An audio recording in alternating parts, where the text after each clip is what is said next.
જૂનાગઢ જિલ્લાના માંગરોળ બંદરના દરિયામાં ગેરકાયદેસર લાઇન ફિશિંગ, લાઇટ ફિશિંગ અને ઘેરા ફિશિંગ જેવી પ્રવૃત્તિથી સામૂહિક અને નાના માછીમારોને ભારે નુકસાની ભોગવવી પડે છે।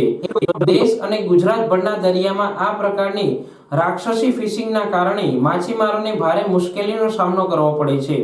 ગુજરાતના માછીમારો પેઢી દર પેઢીથી પરંપરાગત માછીમારી કરી પોતાનું ગુજરાન ચલાવતા હતા, પણ મોટા પ્રમાણમાં આ પ્રકારની રાક્ષસી પદ્ધતિથી ફિશિંગ કરાતી બોટો અન્ય રાજ્યની જ હોય છે અને તેને માછીમારી કરતા અટકાવવા પ્રયાસ કરે તો બોટના ટંડેલને અને બોટ સળગાવી દેવાની ધમકી આપવામાં આવે છે।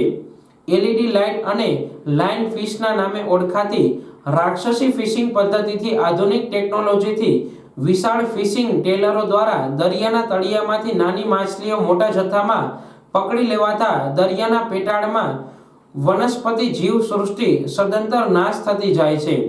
આ પ્રકારની પદ્ધતિથી કરવામાં આવતી ફિશિંગના કારણે ગુજરાતના માછીમારો માટે અત્યંત માઠા પરિણામો આવે તેવી શક્યતાઓ છે। અત્યારે જે રાક્ષસી ફિશિંગો ચાલી રહી છે એમાં નાના માછીમારોને નજીકના દરિયામાં કે ઊંડા દરિયામાં કાંઈ મચ્છી મળતી નથી, એટલે નાના માછીમારો બહુ બેરોજગાર થઈ ગયેલા છે।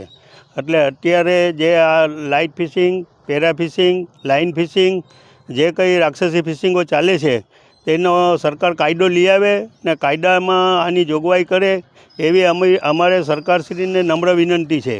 કેન્દ્ર સરકારને ને ગુજરાત સરકારને બેયને આવે અમારી નમ્ર વિનંતી છે કે આ કાયદામાં લઈ આવે।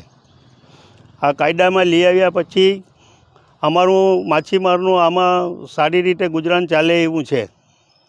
હાલ માંગરોળ વિસ્તારની ઘણી બોટોની રોજીરોટી છીનવાય છે, સાથે સાથે માછીમારો સાથે સંકળાયેલા લાખો ધંધાર્થીની પણ રોજીરોટી છીનવાય છે।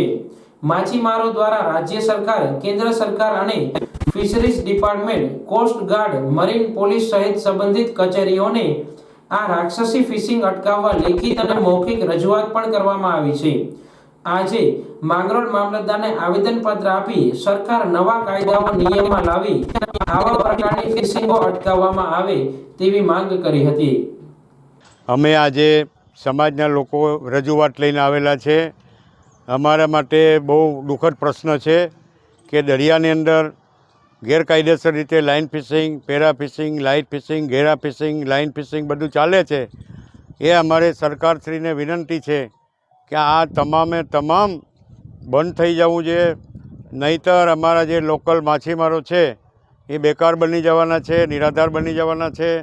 સાથોસાથ આજે અમે લોકો મામલતદારમાં અમે આવેદનપત્ર આપ્યા પછી અમારી રજૂઆત આવી છે કે આ જે ચારોય જાતની જે ફિશિંગ થાય છે એ ચારોય જાતની ફિશિંગો નાનામાં નાની માછલીઓને પણ એક સાથે મારી નાખે છે।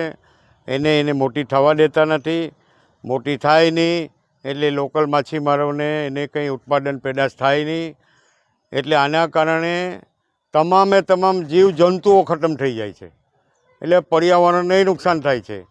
એટલે આના કારણે અમારે આ વિનંતી છે કે આ ધંધા બંધ થઈ જવા જોઈએ।